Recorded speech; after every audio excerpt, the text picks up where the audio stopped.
distance in the light, vibration of the thunder. Hello, loved ones. This is Matt Stevens, and this is the My Sober Addiction podcast. And we are happy, healthy, wealthy, loved, and free. And loved ones, I have been away. Yes, I have not released a podcast in a pretty good while. In fact, a very long while.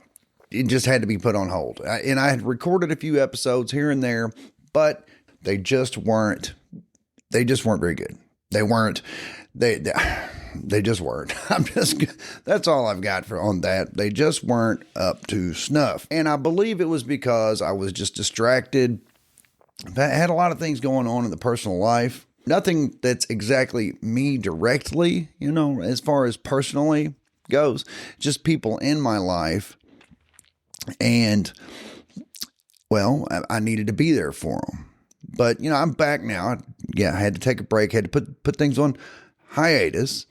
But whenever I started thinking about, whenever I do a podcast, is it going to be back on schedule or what's going to be, right? And I'm thinking, I'm not going to overcommit to that. I'm just going to record an episode and explain to you, dear loved one, what's been going on. And, the more I sat down to outline this episode, it just kind of kept coming back to me that this is going to be another Isn't It Nice podcast episode. And I've done several of my quote unquote Isn't It Nice episodes. And for those that may not be familiar with that, the Isn't It Nice series, I suppose we can even call it that now, it's like, now that we're sober, or now that we have gotten into a better place in our lives and we don't have to be constantly on the chase, constantly on the hustle, constantly grinding it out to get our dope, to get the things that we need so that we are able to be functioning, I suppose, right? Like in my case, I'm a heroin addict in recovery. And there was a time in my life that every day was consumed with chase and hustle and chase and hustle.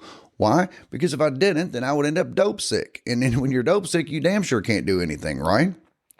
So it's that constant chase. Because even if you get some dope and you get well, it's like, but that's not going to last very long. So I've got to keep after it. That made it impossible, really, to be there for the people that you love, and you have every intention of being there for them. You do. I know that. You know that. We know this. It's something I've explained to my family. I said, look, those times when I was on an inactive addiction and you needed me to be there for whatever event or whatever, you needed help with something or whatever, and I said I would be there. I wasn't really lying. It ended up being a lie, I suppose. But when I said it, I really did intend to be there. I had every intention. I wanted to be there. I'm going to make sure whatever, I'm going to make sure I'm there. But you and I both know, dear loved one, that's not exactly how it goes. It's like, the addiction always has other plans for you, right? It's like, I intend to be there. But the addiction's like, good luck with that, because you're probably not going to be. Sorry, that's just the nature of it.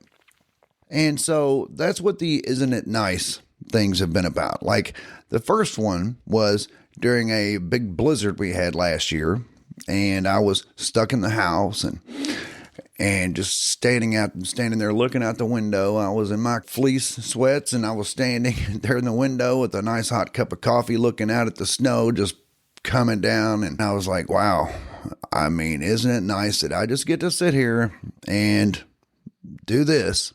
Because there was a time, and I do remember big snowstorms, big blizzards and stuff, whatever you want to call it, when I was in active addiction. Well, none of that mattered.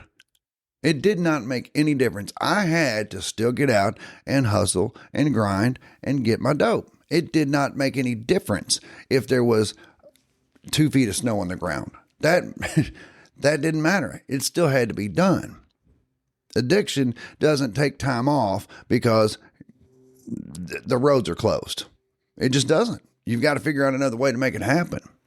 Yeah, there are those guys who will at least take advantage of the fact that, well, at least I can get out and make some money. I can go out and shovel some walks and driveways or whatever and make some money. That's true. I mean, you can always, there's always that side of it. But the first Isn't It Nice installment, I guess, was basically that. He's saying, isn't it nice that we don't have to think about that? We don't have to worry about that. The only thing I was concerned about is, do I have enough coffee?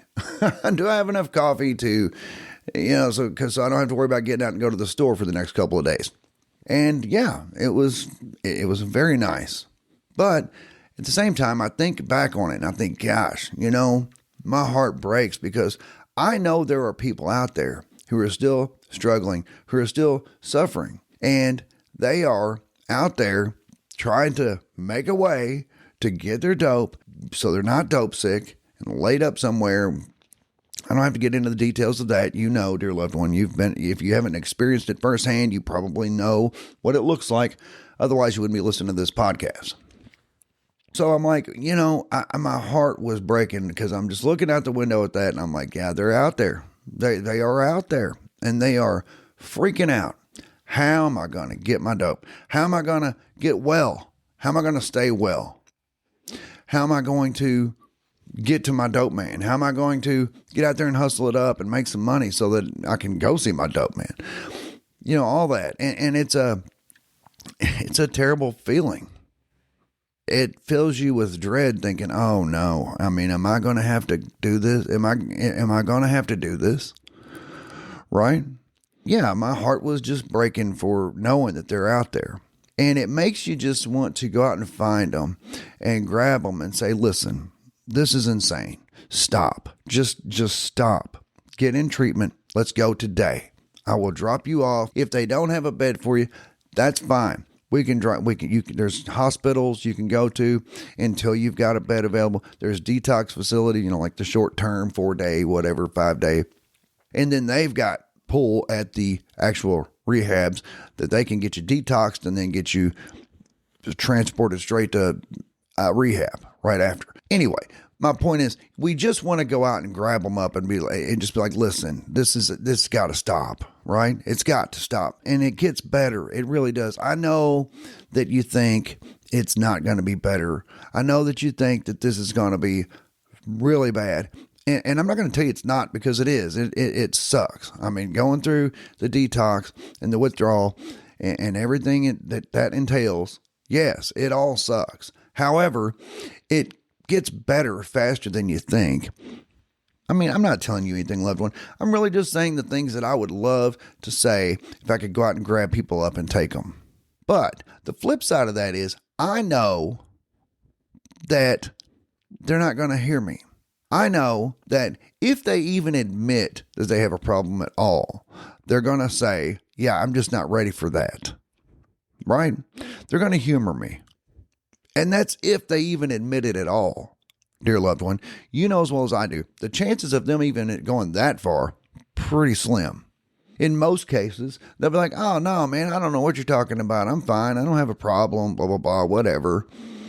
And I'm like, yeah, I know, right? They may look like hell.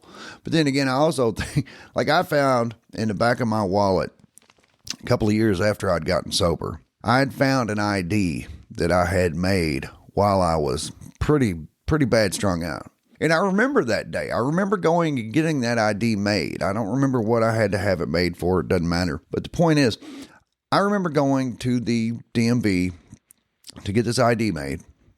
And, well, I thought I looked fine. I thought, I may need a haircut or a shave or, whatever. I'm fine. Yeah, sure. I just look like somebody who could probably stand to have a haircut and a shave. But besides that, I look fine, right? Sure. Sure you do. Sure you do, big buddy. Well, a couple of years after being sober, I found that ID just kind of crammed in the back of my wallet. And God, I look like hell. I look like hell. And it's funny because when we look at those old pictures from that time, now we think, God, who did you think you were fooling, man? I mean, who did you think you were kidding? Really? Because you weren't kidding anyone. I mean, clearly you are not okay. Clearly, right? But maybe it's the addiction. Maybe it's the addiction fooling us into believing that everything is fine.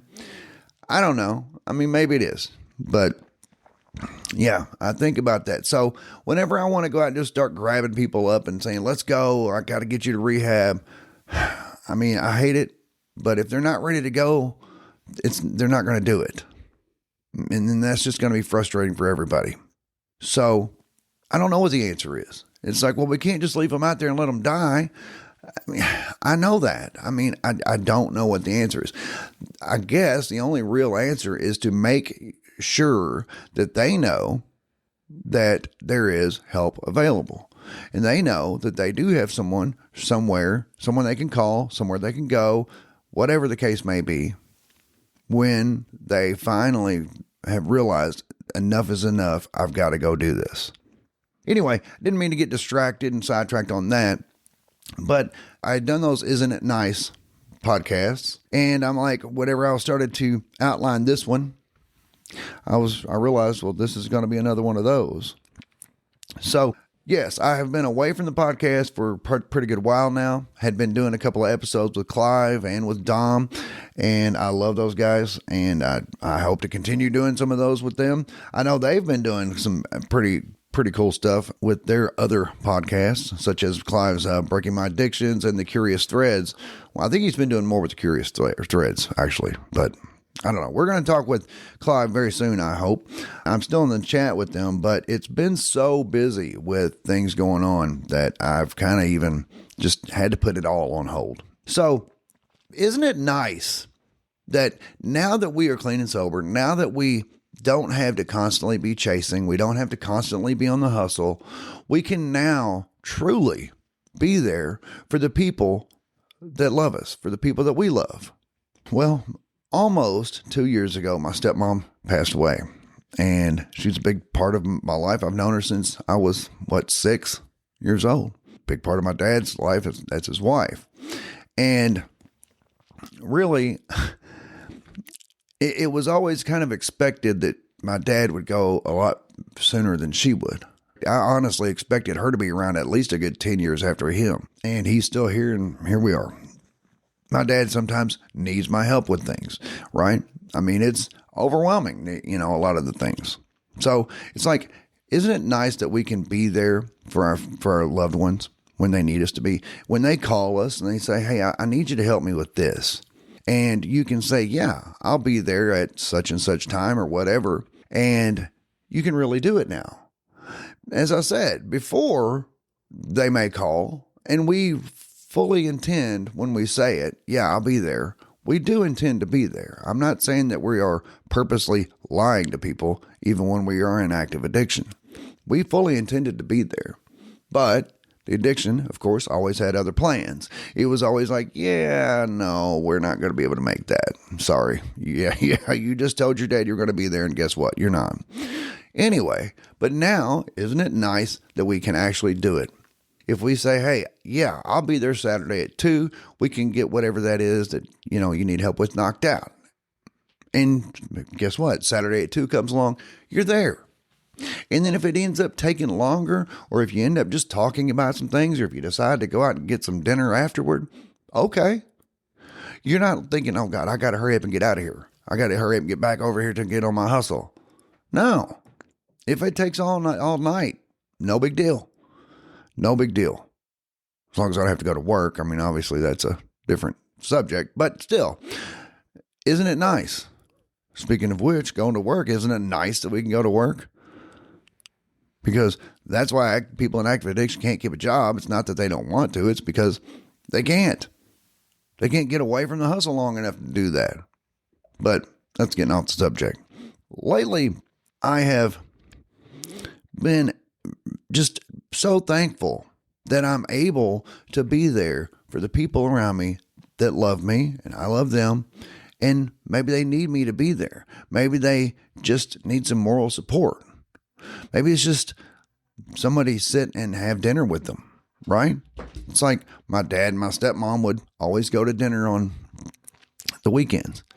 So it's like, yeah, Dad, I would love to go to dinner with you. That would be great. And we don't do it very often, but when we do, it's great. And I love the fact that I'm able to do that. So anyway, I'm like, isn't it nice, dear loved one, that we're able to be there for those people now? Isn't it nice that we're actually able to? As I said, we always intended to, but now we can actually do it. So there's that, isn't it? Isn't it just nice? So I want to switch gears a little bit though, because I've also lately been reminded, well, Dom had mentioned it in a podcast we did together not too terribly long ago, of the serenity prayer.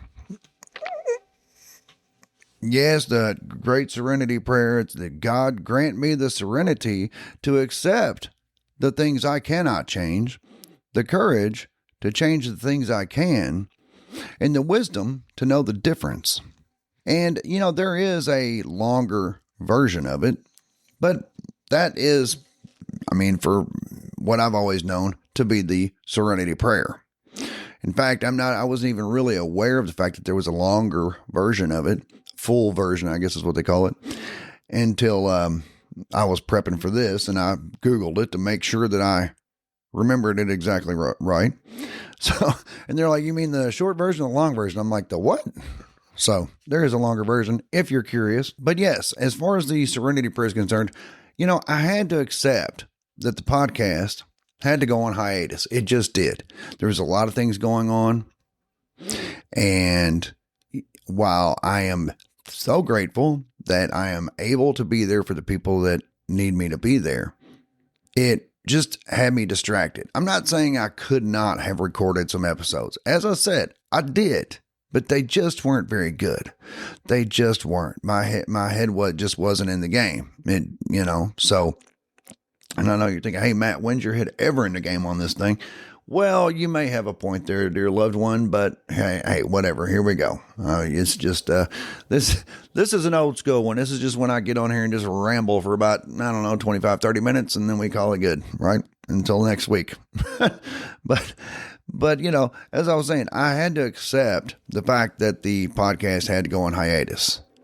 And yes, this is a labor of love. I do this just out of love for addicts, because I don't necessarily feel like I need to pay things back. As I've said before, dear loved one, we've got to remember we don't owe anyone anything. Please don't take that as an excuse to not pay back debts that you owe family members or whatever, because that doesn't mean that. But we don't owe anybody time that's lost. Only thing we owe them for is what we can do moving forward, right? That's one of the things that I had to accept with my kids, because, like, for example, they were young ladies at the time, teenage years and things like that. And while I missed those years, there's nothing I could do to get that back. So when we did come back together and I asked them to forgive me, and they did, thankfully, graciously they did. They didn't have to. They could have been like, yeah, Dad, I'm glad you're sober, but I can't do it. But they didn't do that. They actually accepted me back, and further did not expect me to try to make up for all the lost time. They were so gracious about it. They really were. They're like, no, yeah, let's just start right here today and move forward. And it was amazing. And I'm so thankful that they did that. But anyway, that's getting off the subject. But the podcast did, yes, have to go on hiatus. And I'd love to say that we're back on track, because this is my labor of love for all of you addicts, whether you're in active addiction or not. I got to believe that there aren't too many people in active addiction listening to this. Of course, it's a nice thought. I would think, yeah, that would be great. But I know that if they're in active addiction, they probably aren't going to be listening to this. Maybe. I mean, I'm sure there's been a few here and there that have just maybe stumbled on it. But yeah, a lot of times when people are in active addiction, they don't want it put in their faces that they are in denial. They don't want to have it put in their faces that they are even addicted, really. There's that. But I would love to say that we're back on track.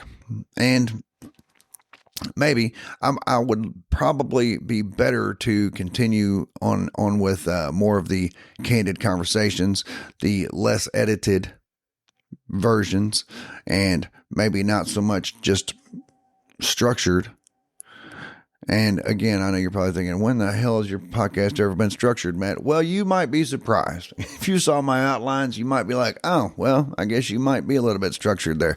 So you get distracted even when you're making an outline. Yes, I do.